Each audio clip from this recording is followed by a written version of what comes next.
அன்பு நேயர்களே அனைவருக்கும் வணக்கம். வாரியார் அவர்களின் வாழ்க்கை வரலாற்றின் முதல் பாகத்தில் அவர் சொற்பொழிவாளர் ஆனது பற்றி தெரிந்து கொண்டோம். இப்பொழுது இரண்டாவது பாகத்தை தொடங்குகின்றேன். இந்த காணொளியை அனைவரும் முழுமையாக கேளுங்கள். வாரியார் அவர்கள் பெண்களை மதித்தவர் என்பதற்கான சில உதாரணங்கள். வாரியார் சொற்பொழிவில் கூட்டத்திற்கு குறைவு இருக்காது. இந்த கூட்டத்தில் பெண்கள் எண்ணிக்கைக்கும் குறைவு இருக்காது. பெண்களை குறைவாக பேசுவதை வாரியார் விரும்ப மாட்டார். பெண்களை அடிமையாக நினைக்கும் ஆண்களை எச்சரிக்கும் விதமாக மனைவியை கோபிக்கும் ஆண்கள் இருக்கக்கூடாது. மனைவி கண்ணீர் சிந்தினால் அந்த குடும்பம் தலைக்காது என்று சொல்வதுண்டு. குழந்தைகளுக்கு பெற்றெடுத்த தாயின் பெயரை முதலெழுத்தாக போட வேண்டும் என்று பெண்களை முன்னிறுத்தும் கருத்தை முதன்முதலாக சொல்லியவரும் வாரியார்தான். பெண்கள் குறித்து உயர்வான எண்ணம் கொண்டிருந்த வாரியார் 19ஆம் வயதில் தாய்மாமன் மகளான அமிர்தலட்சுமியை திருமணம் செய்து கொண்டார். தமிழ்நாட்டை பொறுத்தவரை கணவன் மனைவியை மதிப்பதே இல்லை. இவற்றையெல்லாம் மனதில் கொண்டு வாரியார் பல சொற்பொழிவுகளில் மனைவியை மதிப்புடன் நடத்த வேண்டும் என்று வலியுறுத்துவார். மனைவியிடம் மெத்தென்று பழக வேண்டும். மலரினும் மெல்லிது காமம். புஷ்பத்திடம் பழகுவது போல் மனைவியிடம் பழக வேண்டும். 4 பேர் இருக்கும் பொழுது மனைவியை சத்தம் போட்டு கூப்பிடக்கூடாது. 10 பேருக்கு எதிரே மனைவியை சத்தம் போட்டு கூப்பிட்டால் மனைவி கூசுவாள். மனைவியிடம் சைகையால் பேச வேண்டும். ஒரு மன்னர் பெருமான் இளம் மனைவி அவன் மனைவியை பார்த்தான். அவள் புரிந்து கொண்டாள். தோழி பார்த்தாள். அவள் கண்ணால் கேட்டாளாம். அதற்கு அவள் கடைக்கண்ணாலே பதில் சொன்னாளாம். இதையெல்லாம் கம்பர் சொல்கின்றார்.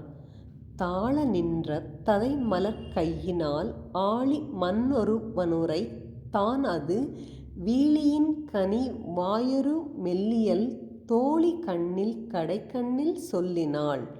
தமிழனுடைய நாகரிகம் ஒரு தடவை சொன்னால் போதுமே என்று தமிழன் நாகரிகத்தை சொல்லி பெண்ணை சொல்லி மனைவியை மதிக்க வலியுறுத்துவார்.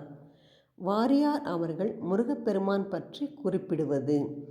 வாரியார் தன் சொற்பொழிவில் அடிக்கடி முருகப்பெருமான் தோற்றம் குறித்து சொல்வார். உலகம் தோன்றிய நாள் தொட்டு தாய்மார்கள் குழந்தைகளை பெறுவார்கள். அப்பா பெயர் வைப்பார். ஆனால் அப்பா குழந்தை பெற்று அம்மா பெயர் வைக்கின்றாள். இது ஒரு புரட்சி. உலகத்திலே எங்குமே ஆண்கள் மருத்துவ விடுதி கிடையாது. ஓர் ஆண் பிள்ளை குழந்தை பெற்றான் என்ற சரித்திரம் கிடையாது. கைலாயத்தில்தான் சிவபெருமான் நெற்றிக் கண்ணிலிருந்து முருகப்பெருமானை உண்டாக்குகின்றார். ஆண் பிள்ளை அவர் ஒருவர்தான். நாமெல்லாம் பெண் பிள்ளைகள். பெண் வயிற்றிலிருந்து பிறந்தால் பெண் பிள்ளைகள்தானே. ஒரு பெண் என்றால் அடக்கமாக இருக்க வேண்டும். ஆண்கள் என்றால் வீரமாய் இருக்க வேண்டும். மாறி இருக்கக்கூடாது. அதேபோல் கடவுள் என்று சொன்னால் கடவுளுக்கு சில இலக்கணங்கள் உண்டு. என்ன இலக்கணம்? முதல் இலக்கணம் இறப்பும் பிறப்பும் இல்லாமல் இருக்க வேண்டும். நான் சொல்வதையெல்லாம் எப்பொழுதும் நினைவிலே வைத்து கொள்ள வேண்டும். எத்தனையோ காலமாக எத்தனையோ நூல்களை படித்து அனுபவத்தில் சொல்கிறேன். பிறந்தான் இறந்தான் என்று சொன்னால் அது கடவுள் அல்ல, நம்மை போல பெரிய ஆத்மா என்றுதான் அர்த்தம். சிவபெருமானுக்கு இறப்பும் பிறப்பும் கிடையாது. சிவனே முருகன், முருகனே சிவன். ஆகவே முருகனுக்கும் இறப்பும் பிறப்பும் கிடையாது. செம்மான் மகளை திருடும் திருடன் பெம்மான் முருகன் பிறவான் இரவான் என்கிறது அருணகிரியாரின் கந்தர் அனுபூதி. ராமச்சந்திரமூர்த்தி அவதாரம் பண்ணின நாளை நாமெல்லாம் கொண்டாடுகிறோம். ஸ்ரீ ராமநவமி. கண்ணபிரான் அவதாரம் பண்ணின நாளை கொண்டாடுகிறோம். கிருஷ்ண ஜெயந்தி, ஹனுமத் ஜெயந்தி, சங்கர ஜெயந்தி, மத்வ ஜெயந்தி, ஸ்ரீ ராமானுஜ ஜெயந்தி, பரசுராம ஜெயந்தி, வாமன ஜெயந்தி, எந்த கோவிலிலாவது சிவ ஜெயந்தி, சிவன் பிறந்தநாள் விழா, சுப்பிரமணிய சுவாமி ஜெயந்தி, முருகன் அவதாரம் பண்ணின நாள் என்று இதுவரையிலும் உண்டா? கிடையாது. பிறப்பு இறப்பு இல்லாதவன் இறைவன். அதுதான் இறைவனுடைய லட்சணம் இந்த பாட்டில் வருகிறது.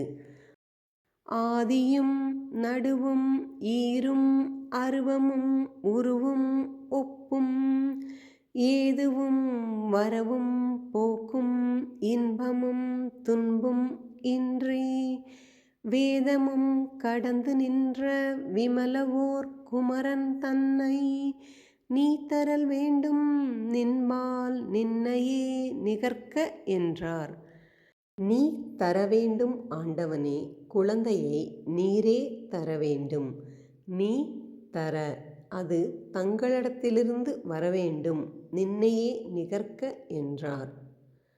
வாரியார் அவர்களின் குழந்தை பற்று. வாரியார் தம்பதிகளுக்கு குழந்தைகள் ஏதுமில்லை என்றாலும் குழந்தைகள் மீது அளவற்ற அன்பு கொண்டிருந்தார். தன் கூட்டங்களில் குழந்தைகளுக்கு முன் வரிசையில் இடமளித்த இவர் குழந்தைகளுக்காக 5ல் வளையாதது 50ல் வளையாது என்பதை உணர்ந்து தாத்தா சொன்ன குட்டி கதைகள் என்ற நூலை அவர் படைத்தார். இதில் குழந்தைகளுக்கு தேவையான நல்ல கருத்துக்களையும் எதிர்காலத்திற்கேற்ற சிந்தனைகளையும் அளித்திருந்தார். அன்பு நேயர்களே, இந்த காணொளியின் அடுத்த பாகத்திற்கு சற்று காத்திருங்கள். இந்த காணொளியை கேட்ட அனைவருக்கும் நன்றி, வணக்கம்.